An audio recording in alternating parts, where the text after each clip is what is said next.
तो hello students, आज हम पढ़ने जा रहे हैं रैखिक प्रोग्रामन का भाग नंबर 12। तो चलिए इसे शुरू करते हैं। तो आज हम पढ़ने वाले हैं उदाहरण नंबर 7, जिसमें हम पढ़ेंगे आप बटन समस्याओं के बारे में। तो देखते हैं ये क्या होती हैं। तो इसमें हमें दिया गया है कि किसानों, ठीक है, एक सेकंड में पेन ले लूं। ओके।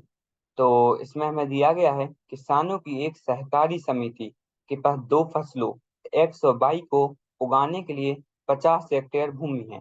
ठीक है। तो किसानों के पास एक्स फसल है और वाई फसल है, और वह उन दोनों को उगाना चाहता है, लेकिन उसके पास केवल 50 हेक्टेयर भूमि है। तो आपको यहीं से दिख गया होगा कि यह हमें एक समीकरण दी गई है। ठीक है। तो अब आगे देखते हैं। तो फसलों एक्स और वाई से प्रति हेक्टेयर लाभ का क्रमांक रुपये 10,500 और 9,000 का अनुमान लगाया जाता है। तो 1 हेक्टेयर में अगर हम फसल एक्स उगाते हैं और फसल वाई उगाते हैं, तो अगर मैं फसल एक्स उगाता हूँ तो वह 10,500, और फसल वाई उगाता हूँ तो वह 9,000 का लाभ देगा। ठीक है। तो अब आगे देखते हैं। तो फसल एक्स और वाई के लिए आपदा नियंत्रण के लिए शाकनाशी द्रव्य का क्रमांक 20 लीटर तथा 10 लीटर प्रति हेक्टेयर प्रयोग किया जाता है। तो एक्स का अगर मैं एक्स के लिए शाकनाशी द्रव्य लूंगा तो वह 20 लीटर, और वाई के लिए 10 लीटर का प्रयोग होगा। ठीक है। तो इसके अतिरिक्त प्रयुक्त भूमि से जुड़े नालिकों से संबंध तालाब पर निर्भर जीवधारी को एवं मछलियों की जीवन सुरक्षा हेतु शाकनाशी की मात्रा 800 लीटर से अधिक ना हो।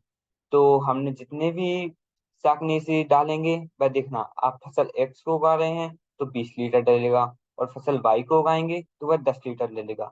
लेकिन टोटल जितना भी डलेगा वह 800 लीटर से ज्यादा नहीं होना चाहिए। तो प्रत्येक फसल के लिए कितनी भूमि का आवंटन होना चाहिए ताकि समिति के सकल लाभ का अधिकतमान किया जा सके। तो प्रत्येक फसल के लिए कितनी भूमि का आवंटन होना चाहिए, मतलब कि एक्स हमें कितनी फसल में उगाना चाहिए, वाई कितनी फसल में उगाना चाहिए, ताकि हमारा जो भी लाभ हो रहा है वह अधिकतम हो। तो चलिए इसका हल देखते हैं। तो माना कि एक्स फसल के लिए एक्स हेक्टेयर भूमि, तो हमने एक्स फसल जो कि हमें नाम दिया गया था, उसको हमने एक्स स्मॉल एक्स जो कि छोटा एक्स दिया गया है उतने हेक्टेयर भूमि, तथा बाई फसल के लिए 22 हेक्टेयर भूमि का आवंटन होता है। तो एक्स फसल को हमने एक्स हेक्टेयर भूमि में उगाया, और बाई फसल को मैंने 22 हेक्टेयर भूमि में उगाया। तो एक्स और बाई दोनों जीरो से बड़े होंगे, है आप समझ गए होंगे। तो एक्स फसल पर प्रति हेक्टेयर लाभ, तो आप देख सकते हैं कि जो मैंने एक्स फसल उगाई उसका लाभ है 10,500, और मैंने अगर बाई फसल उगाई तो उसका लाभ है 9,000। तो यह दिया गया है यहाँ पे। तो इसका कुल लाभ कितना होगा? तो कुल लाभ निकालने के लिए मुझे 10,500 जो कि एक्स फसल उगाने पर लाभ हो रहा था उसका एक्स से गुणा करना पड़ेगा, और जो भी 9,000 दिया गया है उसका बाई से गुणा करना पड़ेगा, और इन दोनों को मिलाकर जो भी लाभ आएगा वह हमारा सकल लाभ होगा। तो समस्या के लिए गणितीय सूत्रीकरण निम्न है, निम्न अवरोधों के अंतर्गत। तो यहाँ पर हमें दिया गया है, मैंने एक्स हेक्टेयर में एक्स फसल उगाई, ठीक है, 22 हेक्टेयर में बाई फसल उगाई, लेकिन मेरे पास टोटल कितना जमीन है? मेरे पास केवल उगाने के लिए 50 हेक्टेयर ही भूमि है। तो एक्स और वाई दोनों 50 से कम या फिर 50 के बराबर होना चाहिए। तो यह हमारा भूमि संबंध व्यवरोध है। ठीक है। तो अब आगे देखते हैं। तो आगे दिया गया है 20x जोड़ 10 वाई, जो कि वहाँ 800 से कम या फिर उसके बराबर होना चाहिए। तो आप देख सकते हैं, मान लो मैंने एक्स हेक्टेयर में एक्स फसल उगाई और 22 हेक्टेयर में वाई फसल उगाई। तो एक्स हेक्टेयर के लिए मुझे 20 लीटर शाकनाशी द्रव लेना पड़ रहा था, और बाई बाई फसल के लिए मुझे 10 लीटर शाकनाशी द्रव लेना पड़ रहा था। तो 20 गुणा एक्स और 10 गुणा बाई करेंगे तो यह आ जाएगा हमारा, मैंने टोटल कितना शाकनाशी द्रव को प्रयोग किया। तो यह मेरा दिया गया है कि 800 लीटर से अधिक ना हो। ठीक है। तो यह हमारा दूसरा समीकरण आ जाएगी। तो अगर हम मैं इसको 10 से भाग दे दूंगा तो यह आ जाएगा 2x जोड़ बाई 80 से कम या फिर उसके बराबर होना चाहिए। और यहाँ पर हमें उद्देश्य फलन दिया गया है जो कि मैंने अभी निकाला कि 10,500 गुणा x जोड़ 9,000 गुणा y, यह मुझे अधिकतम करना है। ठीक है, तो अब चलिए एक एक समीकरण को हम ग्राफ पर प्लॉट करके देखते हैं। तो यह समीकरण हमें दी गई है, इसको सीधे सीधे करेंगे। पहले हम x को 0 रखते हैं। जैसे ही मैंने x को 0 रखा, यह आ जाएगा 0 जोड़ y 50 के बराबर होना चाहिए। तो ठीक है, यहाँ से y का मान आ जाएगा 50 सीधे सीधे, क्योंकि x का मान 0 है। तो यहाँ पर हमारी बिंदु आ जाएगी x कॉमा बाई। तो x का मान है 0 और y का मान है 50। तो बिंदु आ जाएगी 0,50। अब दूसरी बार हम रखेंगे y का मान 0। जैसे ही मैंने y का मान 0 रखा, यह आ जाएगा x जोड़ 0 50 के बराबर होना चाहिए। यहाँ से x का मान आ जाएगा 50, जिससे हमारी बिंदु निकल आएगी 50,0। अब चलिए इन दोनों बिंदुओं को हम ग्राफ पर प्लॉट करेंगे। तो पहली बिंदु में हम देख सकते हैं x का मान है 0। x का मान 0 कहाँ पर होता है? बाई अक्ष पर। तो यह हमें बाई अक्ष दिया गया है। अब जैसे हम बाई अक्ष पर आते हैं, हमारे x का मान इस पर 0 है। अब हमें बाई का मान रखना है 50। तो हम देख सकते हैं 10 20 30 40 50, इस बिंदु पर हमारे बाई का मान है 50 और x का मान है 0। तो यह हमारी पहली बिंदु आ जाएगी। अब दूसरी बिंदु देखते हैं, जहाँ पर हमें बाई का मान दिया गया है 0, यहाँ से x का मान है 50। तो बाई का मान 0 कहाँ पर होता है? यह होता है हमारे x अक्ष पर। तो हमारा x अक्ष रहा a। यहाँ पर हमें x का मान दिया गया है 50। तो यहाँ पर हम x का मान 50 a रखेंगे और बाई का मान है 0। तो जब हम इन दोनों बिंदुओं को जोड़ देंगे तो हमें एक सीधी लाइन मिल जाएगी। और यही हमारी इस समीकरण का ग्राफ पर प्लॉट है। ठीक है, अब हम अगली बिंदु देखते हैं। यहाँ पर हमें दिया गया है 2x जोड़ बाई 80 से बराबर या फिर 80 के कम होना चाहिए। तो पहले हम रखेंगे x का मान 0। जैसे ही मैंने x का मान 0 रखा, यह आ जाएगा 2 गुणा 0 जोड़ बाई, जो कि 80 के बराबर होना चाहिए। ठीक है, 2 गुणा 0 हो जाएगा 0, तो सीधे सीधे बाई हो जाएगा 80। तो यहाँ से हमारी बिंदु निकल आएगी 0,80। ठीक है, तो हमारी पहली बिंदु निकल आएगी। अब हम दूसरी बिंदु निकालने के लिए बाई का मान रखेंगे 0। जैसे ही मैंने बाई का मान 0 रखा, यह बिंदु आ जाएगी 2x जोड़ 0 80 के बराबर होना चाहिए। यहाँ से 0 हट जाएगा और सीधे सीधे 2x हो जाएगा 80 के बराबर और x हो जाएगा 40 के बराबर, क्योंकि हम 80 को 2 से भाग दे देंगे। तो हमारी बिंदु आ जाएगी x कॉमा बाई, जो कि x का मान आया 40 और बाई का मान है 0। तो हमारी बिंदु आ जाएगी 40,0। तो चलिए अब दोनों बिंदुओं को हम ग्राफ पर प्लॉट करेंगे। तो हमारे आलेख पर हम देख सकते हैं, तो पहले x का मान है 0। जैसे ही x का मान 0 कहाँ पर होता है? बाई अक्ष पर। तो a रहा हमारा बाई अक्ष। तो बाई अक्ष पर x का मान है 0 और बाई का मान कितना है? 80। तो देख लीजिए बाई का मान है 80 इस बिंदु पर। तो यह आ जाएगी हमारी पहली बिंदु। ठीक है, अब दूसरी बिंदु को हम जैसे ही ग्राफ पर प्लॉट करेंगे, यहाँ पर है बाई का मान 0। बाई का मान हम 0 रखेंगे। बाई का मान 0 कहाँ पर होता है? एक्स अक्ष पर। तो ए रहा हमारा एक्स अक्ष, इस पर बाई का मान है 0। तो और एक्स का मान है 40। तो इस बिंदु पर हमारे एक्स का मान हो जाएगा 40 और बाई का मान है 0। जब हम दोनों बिंदुओं को जोड़ देंगे तो हमारी लाइन आ जाएगी। जैसे ही मैंने आए आपको हर एग्जाम्पल में मतलब ये आ ही जाता है कि एक्स 0 से बड़ा या फिर उसके बराबर है और बाई 0 से बड़ा या फिर उसके बराबर है। एक्स 0 से बड़ा कहाँ होता है? बाई अक्ष पर। और बाई 0 से बड़ा कहाँ पर होता है? एक्स अक्ष पर। थोड़ा सा यहाँ पर गलत बना है, तो इन दोनों को आप देख लीजिएगा। बाई एक्स 0 से बड़ा होगा बाई अक्ष के सीधी साइड और बाई 0 से बड़ा होगा एक्स अक्ष के ऊपर। तो यह हो जाएगा हमारा रेखांकित क्षेत्र। ठीक है, यहाँ पर अब इनको देखेंगे कि हम ऊपर का रेखांकित क्षेत्र लेने वाले हैं या फिर नीचे साइड का रेखांकित क्षेत्र लेने वाले हैं। तो इसको हम सीधे सीधे रखेंगे 0,0।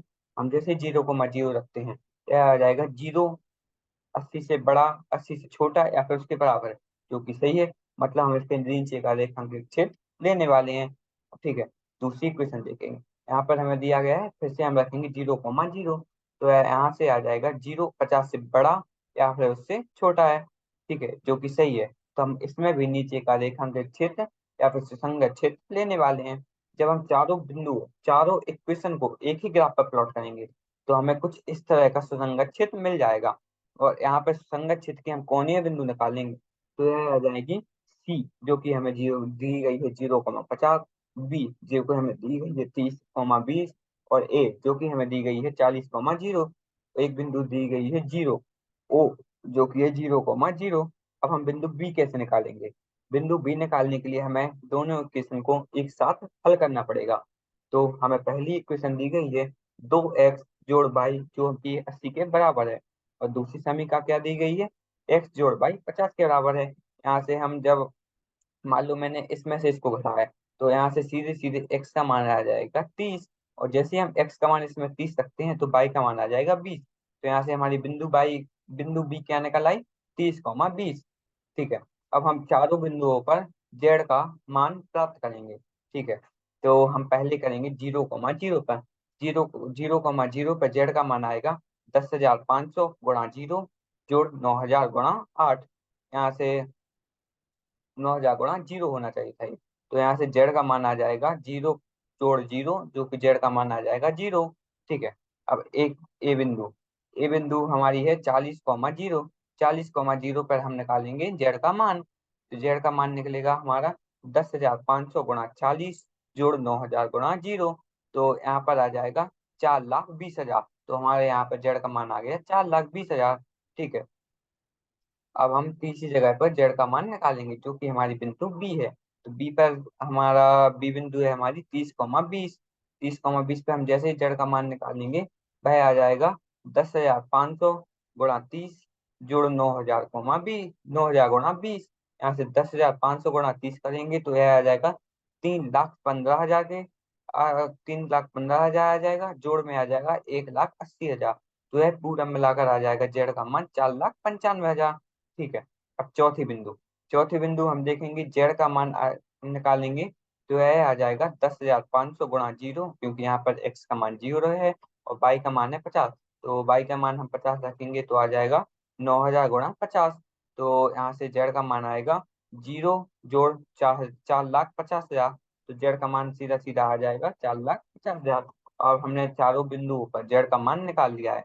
देखिए 0,0 पर आया है 0, 40,0 पर आया है 4,20,000, 30,20 पर आया है 4,95,000, 0,50 पर आया है 4,50,000। ठीक है। तो हम यहाँ से सीधे सीधे देख सकते हैं कि 4,95,000 जो कि हमारा अधिकतम मान है। तो यहाँ से हमें अधिकतम मान पता चल गया है। तो यहाँ पर भी देखेंगे कि कोणीय बिंदु के निर्देशांक के मान 0,0, 40,0, 30,20 और 0,50 है। ठीक है। तो ये हमारी चारों कोणीय बिंदु दी गई हैं। जैसे हमारी पहली बिंदु है ओ जो कि दी गई है हमें 0,0। दूसरी बिंदु है हमारी ए जो कि दी गई है 40,0। तीसरी बिंदु है हमारी सी जो कि हमें दी गई है 0,50। और चौथी बिंदु जो कि है हमारी बी जो कि दी गई है 30,20। अब मैंने आपको बताया था कि बी बी निकालने के लिए हमें इन दोनों इक्वेशन को एक साथ हल करना पड़ेगा, जो कि हमें दी गई है 2x जोड़ बाई 80 के बराबर और x जोड़ बाई 50 के बराबर। अब चलिए मैं इसे करके बताता हूँ। जैसे यहाँ से मैंने मान लो बाई का मान निकाला, तो वह क्या आ जाएगा 80 माइनस 2x। यहाँ पर हम बाई का मान रख देंगे जो कि आ जाएगा 80 माइनस 2x बराबर 50। यहाँ से हम x का मान सीधा सीधा निकाल लेंगे जो कि आएगा 30। अब हम जैसे ही इसमें x का मान 30 रखेंगे तो यह क्या आ जाएगा 30 जोड़ बाई 50 के बराबर। और हम बाई का मान निकालेंगे तो वह आ जाएगा 20। तो यहाँ से हमें इस बिंदु को निकालने के लिए इसका बी बिंदु आ जाएगी हमारी 30,20। तो चलिए हमारी बी बिंदु निकल आई, और सी और ए बिंदु ए हम पहले ही इन दोनों आलेखित क्षेत्र में निकाल चुके हैं। ठीक है। तो जैसे ही हमारे पास चार बिंदु आते हैं, हमने उन चारों बिंदुओं पर जेड का मान निकाला। जेड हमारा उद्देश्य फलन है जिसको हमें अधिकतम करना है ताकि हमारा लाभ अधिकतम हो सके। जैसे ही हमने चारों बिंदुओं पर जेड का मान निकाला, हम देख सकते हैं कि बी बिंदु जो कि हमें दी गई है 30,20, वहां पे जेड का मान अधिकतम 4,95,000 आ रहा है। अब देखिए मैंने बताया था कि अगर मान लो एक और कोई भी व्यवरोध भी दिया होता जिससे इसमें मान लो एक यहाँ से जा रहा होता, तो 1, 2, 3, 4, 5 पांच बिंदु हो जाते हैं हमारे पास कोणीय बिंदु, तो हम पांचों कोणीय बिंदु पर जेड का मान निकालते। और जिस भी कोणीय बिंदु पर जेड का मान अधिकतम या फिर न्यूनतम आता उसे हम अधिकतम या फिर न्यूनतम मान मान लेते। और अगर यह परिबद्ध नहीं होता, जो भी हमें रेखांकित क्षेत्र दिया गया है, अगर यह परिबद्ध नहीं होता तो हम इसे सीधे सीधे अधिकतम मान नहीं मान सकते। क्योंकि अगर यह परिबद्ध नहीं होगा तो हम पहले क्या करते थे, पहले हम करेंगे जेड, जो भी हमें उद्देश्य फलन दिया गया है उसको हम इसके बराबर कर देंगे, जो भी हमें अधिकतम फलन दिया गया है, और फिर उसको ग्राफ पर प्लॉट करेंगे। और अगर वह जो भी इक्वेशन आएगी, जो भी लाइन बनेगी, अगर वह इस आलेखीय क्षेत्र या फिर रेखांकित क्षेत्र के अंदर से जा रही होगी, तो वह सुसंगत क्षेत्र के अंदर से जाएगी, तो वह अधिकतम मान नहीं होगा। और अगर वह सुसंगत क्षेत्र को काट कर नहीं जा रही है या फिर सुसंगत क्षेत्र के अंदर से नहीं जा रही है, तो वह अधिकतम मान होगा। ठीक है, तो इतना समझ में आ गया होगा। तो आज हमने बस यही देखा उदाहरण 7, जिसमें हमने आवर्तन समस्या को हल कर लिया है। तो आगे हम पढ़ने वाले हैं उत्पादन संबंधी समस्या, मैन्युफैक्चरिंग प्रॉब्लम्स।